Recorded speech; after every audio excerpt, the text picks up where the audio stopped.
Hey guys, welcome to NOMSO'S WORLD. Nice to meet you. If it's your first time coming across this channel, please kindly subscribe and turn on the bell notification so that whenever we post in this channel, you'll be the first to be notified.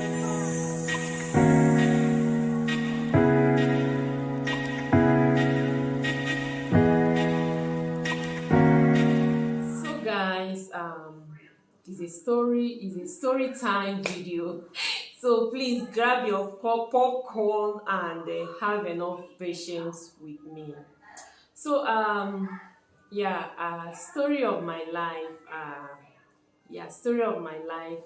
I got married at the age of 21, and yes, so while I was 21, I had my first child, and after 2 years, I had the second one. So, which was when I was 23. So before I had the second one, the first one was a girl child, and yeah, I prayed to God. I told God I want another daughter, so that way the other one will have a sister that both of them can be playing together. And yeah, so that was what I prayed. I prayed to God, and God answered my prayer. So, but the third one is also a girl, but before I had her, I wanted it to be a boy, but as God will do it, it didn't work out that way. So I accepted the blessing God gave me. So I first had three daughters before. Yes, I first had three daughters. So when I had them in South Africa here, we were living life.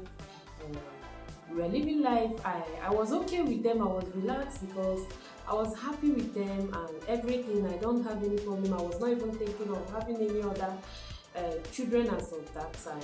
The third one, I had her sometime in 2014. Yes, I'm the third child. So I had her sometime in 2014. She's about 8 years now. So yeah, I didn't have any problem. I was so okay. I was so relaxed. I was so happy with them. Yeah, so because when I wanted a male child, which was the third one, it didn't work out that way. So I just took it like that. Maybe that's how God wants it. So later on, I traveled down to Nigeria. Sometime in 2015. That 2015, I traveled down to Nigeria. A lot of things happened. And it was not easy. A lot of things, the good and the bad. But all to the glory of God. When I went home, I had a sister and sisters and relatives who were like, I should. There are a lot of prayer people that they were like. I should visit. So I was going to those prayer people, and yeah, I didn't really get what I want because most of them, I found out that most of them are fake, you know. So the last one, what really happened, the stories and the saying bad things against my religion, my church. That was the last time I cancelled going to all this prayer. During my stay at home back in Africa, this thing of when you don't have a male child,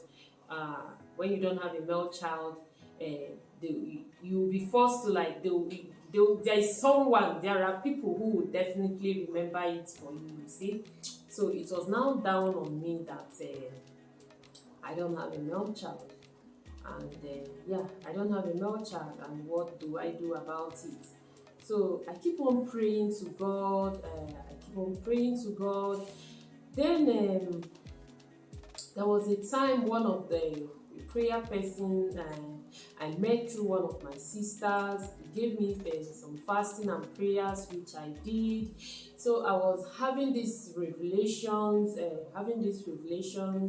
I was praying also, but the last one that happened was there was a day that one of my sisters, she came to me in my house in the eastern part of Africa, my home.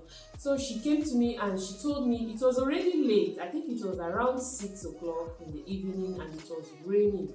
So she told me that that she wants us to go to a prayer place, which is Father Mbaka's place in Enugu State, Nigeria. So I was like, it's late. She said that they usually start their program very late, which is, I think, is around 1. So if we can make it traveling from Owerri, where I was, to Enugu State. So I don't know what to do. So I left my children with my helper. Yeah, with my helper. She's a big lady, so I left her. I left the children in the care of her because I already have my big children who can also help look after the small ones. So that was how me and my sister embarked on this journey. Traveling on this journey was not easy. We encountered a lot of temptations. First one was when we reached the park.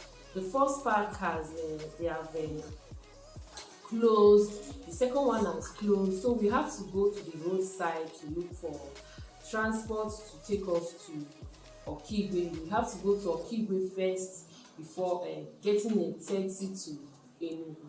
So guys, while we got a taxi that will take us to Okigwe, that it was already night. So and my husband was not with me. I was in Nigeria, Africa, while my husband is here in South Africa. So I know he's going to call me because he kept calling me. I know he's going to call me to know where I am, and I know he's not going to support me traveling. But I just have this faith to go with my sister. So what I did was I switched off my phone. I was not supposed to do that, should in case anything happens to us, you see, but I don't know. I just switch off my phone to switch it on when I reach where I was going. So there was a lot of traffic on the road. There was traffic. We were stuck, but in the end we were able to make it. Another temptation and the problem we encountered on the road was the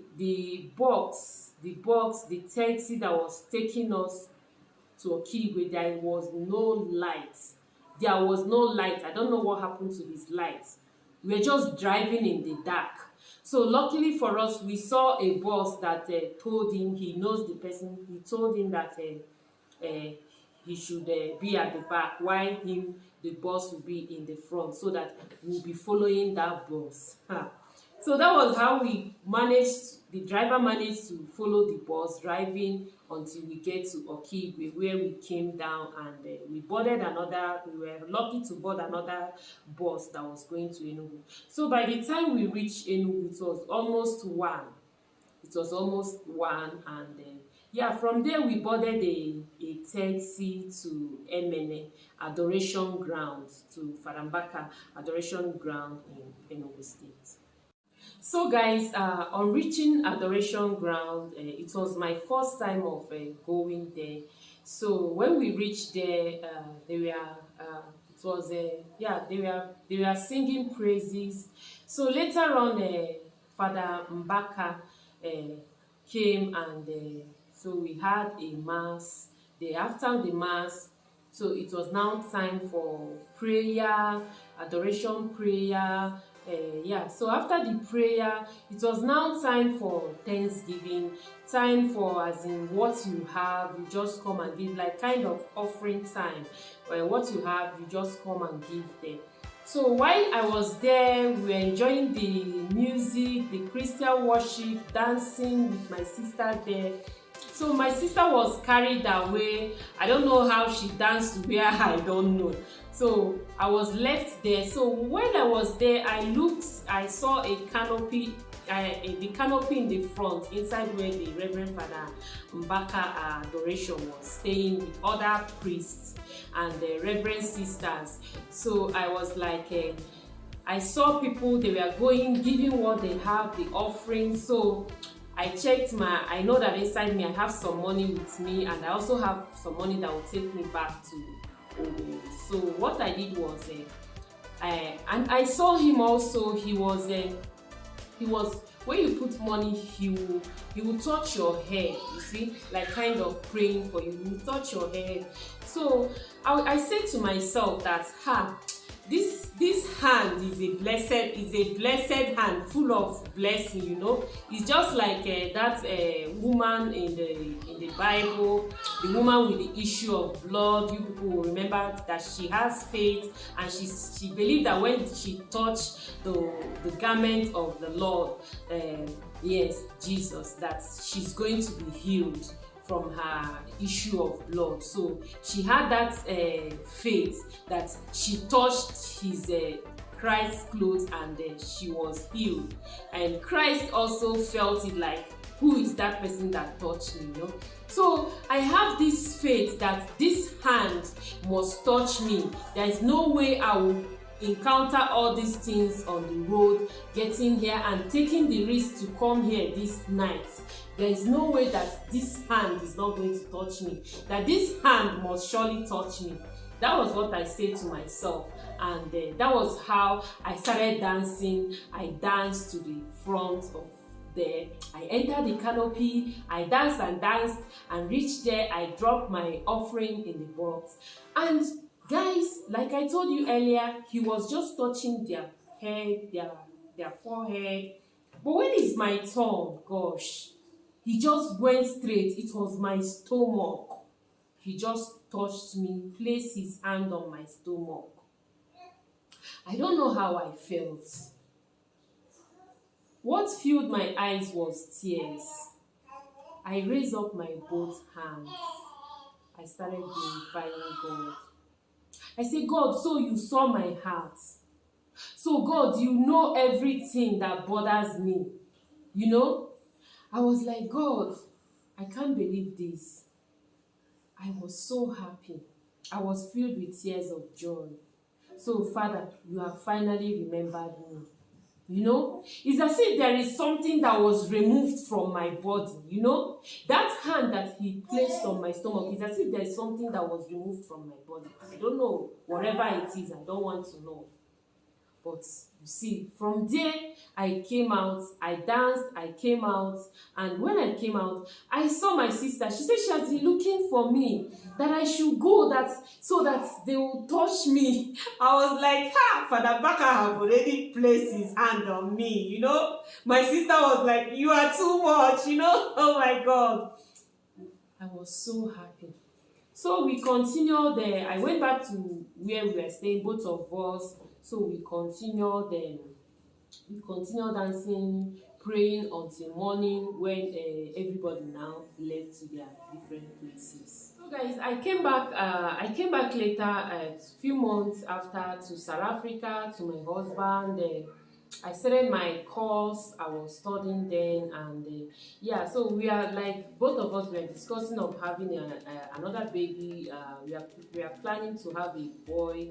We are planning things, you know, things you can do and how you can do it to conceive a baby boy. So while we were saying that, so I was like, okay, after my course, my study, then we can do that. I can do that, get pregnant, you know.